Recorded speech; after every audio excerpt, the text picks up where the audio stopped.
9장. 여호와의 말씀이 하드락 땅에 내리며 다메섹에 머물리니 사람들과 이스라엘 모든 지파의 눈이 여호와를 우러러 봄이니라. 그 접경한 하맛에도 임하겠고 두로와 시돈에도 임하리니 그들이 매우 지혜로움이니라. 두로는 자기를 위하여 요새를 건축하며 은을 티끌같이 금을 거리에 진흙같이 쌓았도다. 주께서 그를 정복하시며 그의 권세를 바다에 쳐넣으시리니 그가 불에 삼켜질지라. 아스글론이 보고 무서워하며 가사도 심히 아파할 것이며 에그로는 그 소망이 수치가 되므로 역시 그러하리라. 가사에는 임금이 끊어질 것이며 아스글론에는 주민이 없을 것이며 아스돗에는 잡족이 거주하리라. 내가 블레셋 사람의 교만을 끊고 그의 입에서 그의 피를 그의 입사이에서 그 가증한 것을 제거하리니 그들도 남아서 우리 하나님께로 돌아와서 유다의 한 지도자같이 되겠고 에그로는 여부스 사람같이 되리라. 내가 내 집을 둘러 진을 쳐서 적군을 막아 거기 왕래하지 못하게 할 것이라. 포악한 자가 다시는 그 지경으로 지나가지 못하리니 이는 내가 눈으로 친히 봄이니라. 시온에 따라 크게 기뻐할지어다. 예루살렘에 따라 즐거이 부를지어다. 보라, 내 왕이 내게 임하시나니 그는 공의로우시며 구원을 베푸시며 겸손하여서 나귀를 타시나니 나귀의 작은 것 곧 나귀 새끼니라. 내가 에브라임의 병거와 예루살렘의 말을 끊겠고 전쟁하는 활도 끊으리니 그가 이방 사람에게 화평을 전할 것이요 그의 통치는 바다에서 바다까지 이르고 유브라데 강에서 땅끝까지 이르리라. 또 너로 말할진대 내 언약의 피로 말미암아 내가 내 갇힌 자들을 물 없는 구덩이에서 놓았나니 갇혀 있으나 소망을 품은 자들아 너희는 요새로 돌아올지니라. 내가 오늘도 이르노라. 내가 네게 갑절이나 갚을 것이라. 내가 유다를 당긴 활로 삼고 에브라임을 끼운 화살로 삼았으니 시온아 내가 네 자식들을 일으켜 헬라 자식들을 치게 하며 너를 용사의 칼과 같게 하리라. 여호와께서 그들 위에 나타나서 그들의 화살을 번개같이 쏘아내실 것이며 주 여호와께서 나팔을 불게 하시며 남방 회오리 바람을 타고 가실 것이라. 만군의 여호와께서 그들을 호위하시리니 그들이 원수를 삼키며 물맷돌을 밟을 것이며 그들이 피를 마시고 즐거이 부르기를 술 취한 것 같이 할 것인즉 피가 가득한 동이와도 같고 피 묻은 제단 모퉁이와도 같을 것이라. 이날에 그들의 하나님 여호와께서 그들을 자기 백성의 양떼같이 구원하시리니 그들이 왕관의 보석같이 여호와의 땅에 빛나리로다. 그의 형통함과 그의 아름다움이 어찌 그리 큰지 곡식은 청년을 새 포도주는 처녀를 강건하게 하리라. 오늘도 이른 새벽에 여러분 참 잘 나오셨고요. 우리에게 꼭 있어야 할 것, 가장 중요한 것, 그것은 다른 게 아니고 뭐라 그랬어요? 믿음이에요. 믿음.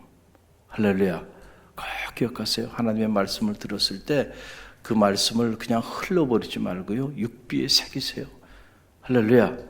내 믿음대로 될지어다. 주님께서 말씀하여 주셨는데 왜 주님이 그렇게 말씀하셨을까를 생각해 볼 필요가 있다는 거죠.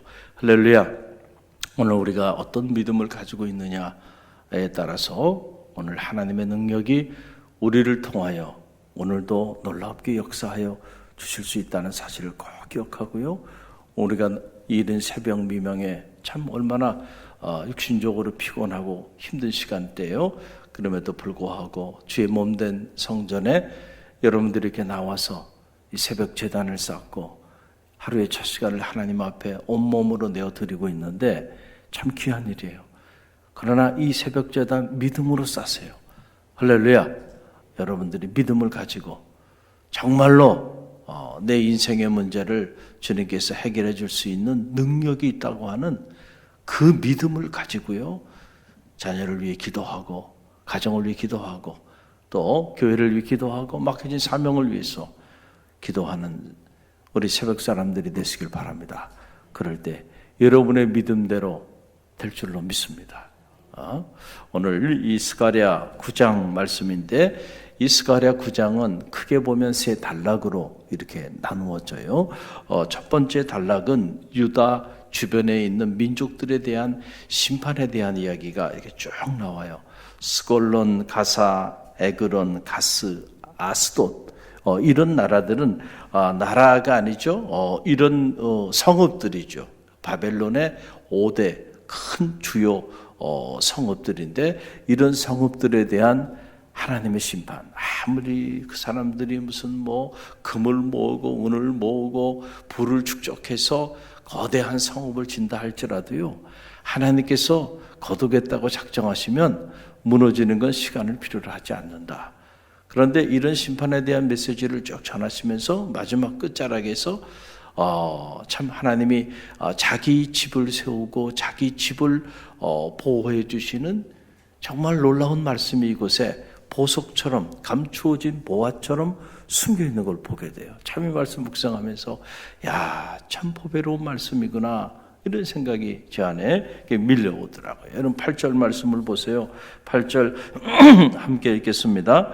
내가 내 집을 둘러 진을 쳐서 적국을 막아 거기 왕래하지 못하게 할 것이라. 포악한 자가 다시는 그 지경으로 지나가지 못하리니 이는 내가 눈으로 친히 봄이라. 아멘. 이 8절의 말씀이 오늘 이 새벽을 깨우는 여러분들에게 주시는 생명의 말씀인 줄 믿으시기를 간절히 바랍니다. 내가 내 집을 둘러 진을 쳐서 적군이 침범하지 못하도록 하나님께서 친히 막아주시고 포악한 자가 다시는 그 지경으로 지나지 못하게 할 것이다. 할렐루야. 그리고 내가 눈으로 친히 봅니다. 하나님의 눈으로 졸지도 아니하시고 주무시도 아니하시고 처음부터 지금부터 영원까지 우리를 지켜주시는 그 하나님의 눈으로 내가 친히 파수꾼이 돼서 지켜보겠다는 거예요. 할렐루야. 저는 말하기는 여러분의 가정에 이 축복이 임하게 되기를 간절히 바랍니다. 하나님이 여러분의 가정을 보호해 주시기 위해서 여러분의 가정 둘레에 영적인 진을 치는 거예요. 적들이 왕래하지 못하도록 여러분의 가정을, 여러분의 자녀들의 가정을, 여러분의 사업체를, 우리 갈릴리 교회를 하나님이 이렇게 보호해 주시고 지켜 주실 줄로 믿습니다. 영적인 진이 쳐져 있어요. 그래서 언제나 적들이 소중한 것들을 빼앗기 위하여 공격합니다. 그게 영적인 이게 전쟁인 거예요. 할렐루야. 그래서 성도를 공격했죠. 기도하지 않는 성도, 베드로처럼 되는 겁니다. 내가 하나님의 일을 생각하지 않고 사탄의 일을 생각하는구나. 사탄아 물러가라. 사람의 일을 생각하는 사탄으로 전락돼 버려요. 왜? 소중한 걸 빼앗겼어요. 왜 빼앗겼어요? 깨어 기도하지 않게 되니까 한순간에 육신적인 생각을 품고 육신적인 판단을 하고 그리고 그냥 나아가는 거죠. 그러니까 주님의 앞길을 가로막는 사람이 되고 말아요. 베드로가, 수제자가 어디 주님을 알지 못하는 어디 먼 곳에 있는 사람이 아니라니까요. 그래서 교회도요, 특별히 중직자들이 깨어서 기도해야 돼. 기도의 자리, 말씀의 자리, 이 자리 빼앗기면 다 사람의 일을 생각하고 있다고 말해도 과언이 아니에요. 그건 본인이 아니라고 말해도 아닌 게 아니라니까요. 우리는 다 연약하기 때문에 깨어 기도하지 않으면 자꾸 육신적인 생각을 품게 돼요. 할렐루야. 그래서 나도 모르는 사이에 시험에 빠져서 주님의 앞길을 가로막고 있다니까요. 근데 본인은 모르죠, 지금. 베드로가요, 주님을 생각해서 주님의 앞길을 가로막는 거예요. 가장 주님을 사랑하고 주님을 아낀다고 생각해서 하는 행동이에요, 그 행동이. 그런데 보니까 그게 주님의 앞길을 가로막는 행동이에요. 깨어 기도하라. 그냥 시험에 빠질 거라 그랬는데 기도하지 않으니까 베드로도 사람의 일을 생각하는 사람을 전락. 근데 본인만 모르죠. 본인이 사람의 일을 생각하고 있는지를 본인은 몰라요. 본인은 주님의 일을 행하고 있다고 생각해요. 주님의 일이 아니라니까요. 사탄아 물러가라 그러잖아요. 소중한 걸 빼앗아요. 성도들이 얼마나 소중하고 보배로워요. 그러니까는 그 성도들이 성도의 삶을 살지 못하도록 끊임없이 적들이 공격합니다. 무너뜨리는 거예요. 여러분의 가정이 얼마나 소중해요. 그러니까 그 가정을 무너뜨리는 거예요. 교회가 얼마나 소중해요. 그러니까 교회를 공격하는 거예요. 그래서 끊임없이 소중한 것들은 공격을 받아요. 할렐루야. 영적 전쟁이에요. 그래서 하나님께서 지켜줘야 돼. 우리 힘으로는 안 되죠. 그래서 영적인 하나님께서 진을 쳐주시고 적들이 왕래하지 못하게 하고 포악한 자들이 여러분의 소중한 것들을 빼앗지 않도록 하나님께서 친히 파수꾼이 되어서 내가 친히 봄이라. 할렐루야. 여러분의 가정이 이렇게 하나님께서 지켜주시고 보호해 주시는 가정이 되기를 주님의 이름으로 간절히 축원드립니다.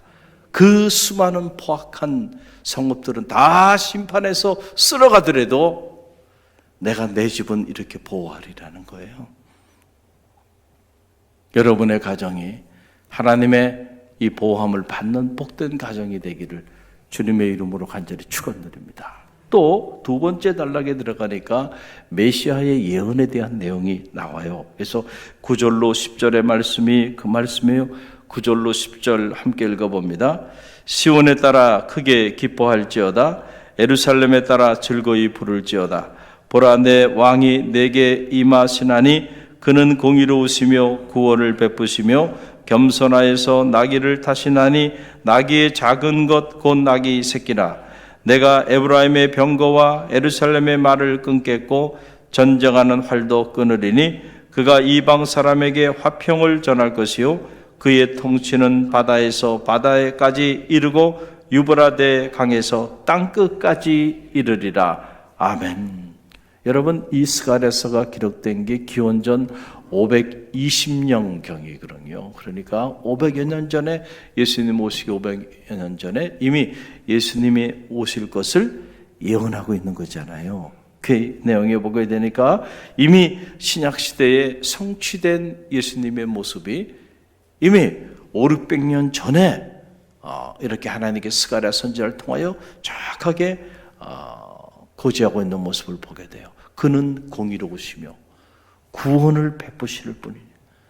그는 겸손하셔서 작은 나귀, 그 나귀 새끼를 타신다는 거예요. 그 작은 나귀를 타고 예루살렘 성에 입성하셔서 그 고난의 길을 걸어가셨던 우리가 그 주님을 소환할 수 있는 그런 대목이죠. 또 그는 무엇을 전하는 자냐? 화평을 전하는 자다. 할렐루야. 그리고 그의 통치는 바다에서 바다에까지 이른다. 그러니까 여러분, 자 보세요. 예수님의 그 구원의 역사는 지금 바다에서 바다까지 온 누리에 전 세계에 그 복음의 위대한 역사들이 전해지고 있잖아요. 할렐루야. 이런 메시아가 등장하게 될 것이다 라고 하는 예언이 이사야서에 보게 되면 이사야서도 예수님 오시기 700년 전에 예수님이 어떤 모습으로 이 땅에 오실 것을 예언했는데 이 스가랴서도 이런 놀라운 예언을 하고 있는 걸 보게 되고 또 무엇보다 마지막 단락에 보게 되면 참 가슴 뛰는 한편의 감동적인 해피엔딩의 그 영화를 보는 것 같은 이런 놀라운 장면이 나오는데 놀라운 회복에 관한 그런 예언이죠. 여러분 먼저 12절 말씀을 보세요. 12절 함께 읽어봅니다. 갇혀 있으나 소망을 품은 자들아 너희는 요새로 돌아올지니라. 내가 오늘도 이르노라. 내가 내게 갑절이나 갚을 것이라. 아멘. 지금은 갇혀 있으나 그러나 그럼에도 불구하고 너희 안에 소망을 품은 자들아. 소망, 허프는 희망을 품은 자들아 너희는 다시 돌아올 것이라는 거예요. 할렐루야. 여러분 이게 중요해요. 우리가 아무리 갇힌 자로 살아도요 저는 바라기는 여러분의 마음은 갇히지 않게 되기를 주님의 이름으로 간절히 축원드립니다. 희망의 신학이라고 하는 그런 세계적인 책을 집필한 세계적인 신학자 주르겐 몰트만이라고 하는 학자가 있어요. 이분이 이 책을 쓰게 된 동기가 2차 세계대전이 일어났을 때 전쟁에 참전했다가 잡혀서 포로 수용소에 잡혀가요. 그 포로 수용소에서 죽음을 넘나드는데 가만히 보니까 그냥 해마다 사람들이 죽어가는 거예요. 수용소에 잡혀있는 사람들이. 그런데 가만히 이렇게 보니까 저렇게 죽어가는 사람과 마지막까지 생존하는 사람의 차이를 발견하게 된 거예요.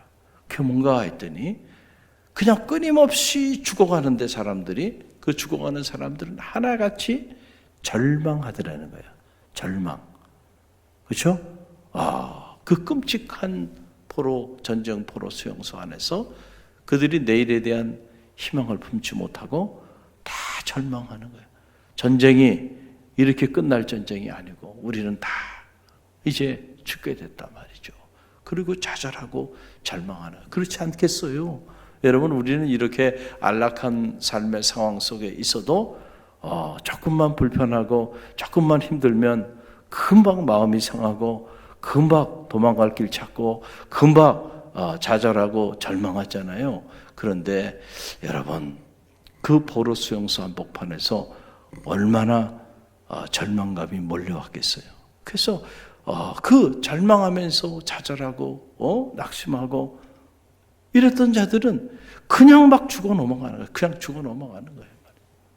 근데 마지막까지 생존하는 사람들, 얼마 되지 않는 그 사람들을 보니까 특징이 뭐냐면 희망을 품었던 사람들. 언젠간 자유인이 될 것이다. 할렐루야. 그래서 희망을 놓지 않고 그렇게 날마다 기도하면서 사랑하는 자녀들을, 사랑하는 가족을 언젠간 다시 보게 될 것이라고 하는 그 소망을 가슴에 품고 있었던 사람들은 결국은 그 모진 고난 속에서도 살아나더라는 거예요. 그래서 그걸 보고 희망이라고 하는 것이 얼마나 중요한가. 할렐루야. 성경의 온 천지가 희망에 대한 얘기예요. 희망의 노래예요. 이걸 한글 번역에서는 소망이라고 이렇게 번역을 했어요. 그런데 사실은 그 의미를 더 들어가면 소망도 뭐 틀린 말은 아니에요. 그러나 소망은 좀 작은 개념이고 성서가 말하는 그 희망, 이 호프농은 훨씬 더 광의적인 개념이죠. 할렐루야. 그래서 언제나 우리에게 구원의 희망을 메시지를 통해서 우리에게 들려주시는 거예요. 그래서 언제나 믿음의 사람들은 어떤 경우에도 좌절하거나 낙심하지 않고 뭘 품게 돼요? 희망을 품게 되는 거예요. 내일에 대한 하나님의 미래는 언제나 희망적인 것입니다. 할렐루야. 우리의 인생의 끝자락도 희망적입니다. 아무리 세상이 뒤집어져도요, 우리는 의의 최후 승리를 믿어요. 이것 자체가 희망입니다. 할렐루야. 하나님은 우리가 어떤 상황에 있든지 간에 우리를 통하여 오늘도 새 일을 행하십니다. 이게 희망이죠. 그 좌절하거나 절망하지 말라는 거죠. 내가 광야에 길을 내고 사막에 강을 내리라. 이게 뭐예요? 희망이에요. 희망. 희망에 대한 노래죠. 우리가 갇혀 있으나 그러나 희망을 품고 있는 자들은 다 살아서 돌아오게 될 것이다.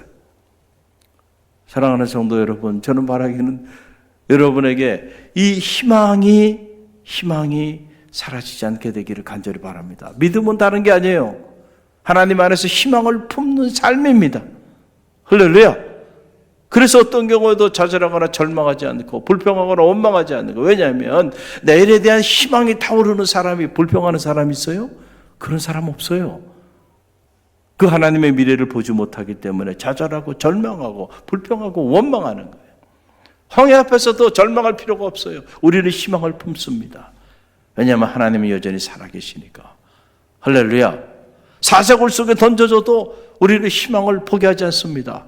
왜냐하면 거기서도 하나님은 우리와 함께 하시니까. 그 다니엘이 살아나는 겁니다. 할렐루야. 오늘도 그 희망으로 하나님의 역사를 이어나가는 믿음의 종들이 다 되시기를 바랍니다.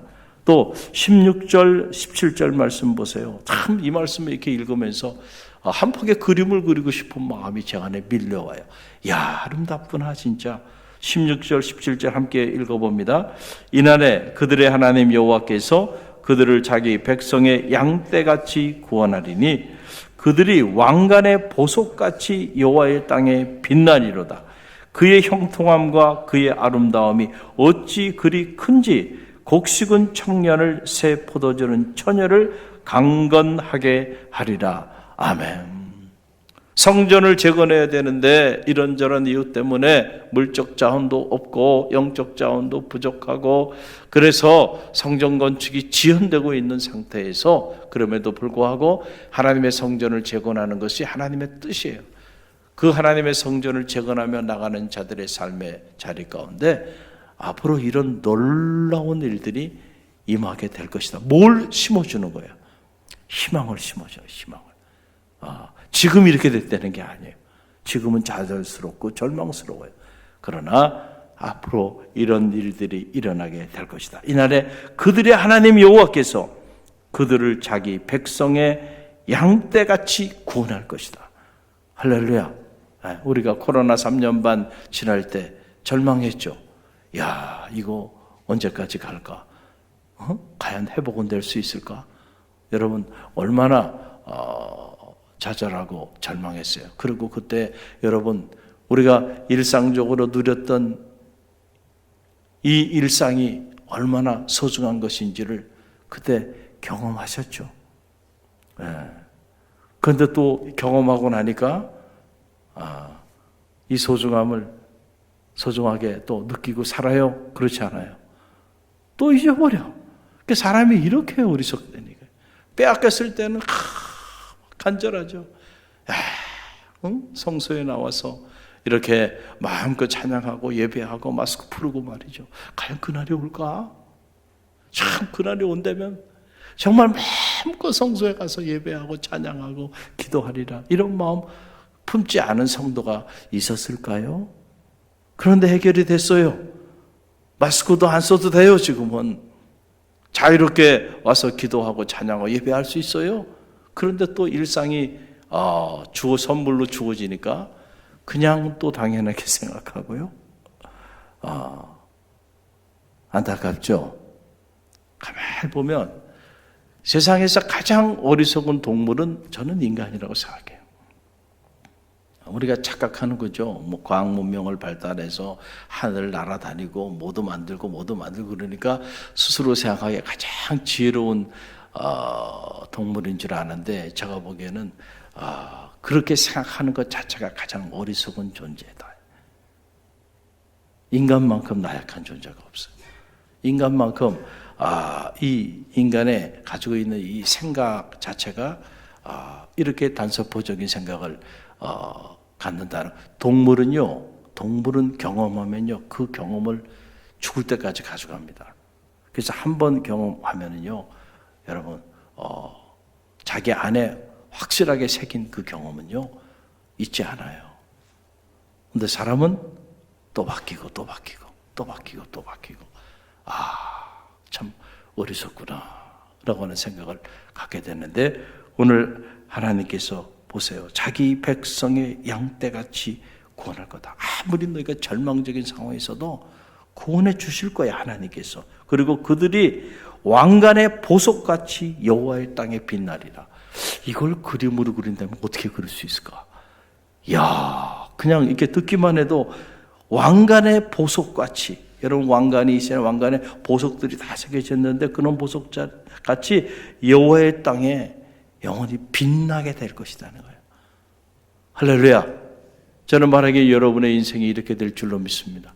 여러분의 자녀들이 왕관의 보석같이 여호와의 땅에서 빛나게 되는 축복을 누리게 될 줄로 믿습니다. 아멘 하신 분들 그렇게 될 줄로 믿습니다. 우리가 말씀을 들을 때 믿음으로 아멘, 정말로 그렇게 될 줄로 믿습니다. 내 믿음대로 될지어다야. 또 보세요. 그의 형통함과 그의 아름다움이 어찌 그리 크냐. 그의 형통함과 그의 아름다움이 너무너무 커. 그래서 너무너무 커서 어찌 그렇게 크는가. 곡식은 청년을 그리고 새 포도주는 처녀를 강건하게 할 것이라는 거예요. 지금은 아무것도 없어요. 지금은 그래서 여러분 곰핍한 상태입니다. 그러나 하나님이 함께하는 그날이 오게 되면 그날에요. 이런 놀라운 축복이 임하게 될 것이라는 거예요. 이게 다 뭘 얘기하는 거예요? 희망을 얘기하는 거죠. 할렐루야. 믿음은 다른 게 아니에요. 믿음은 하나님의 미래를 보는 눈을 갖는 거예요. 그 눈을 갖는 순간부터 우리는 희망을 품게 되는 거예요. 아무리 지금이 열악하고 절망스러운 상황이라도 하나님께서 새로운 미래의 문을 열 것이라고 하는 그 희망을 품는 것. 여러분, 그 희망을 가진 사람만이 믿음의 길을 걸어갈 수 있고요. 그 희망을 품는 사람이 믿음으로 기도할 수 있고 믿음으로 기다릴 수 있고 믿음으로 신앙할 수 있는 거예요. 할렐루야.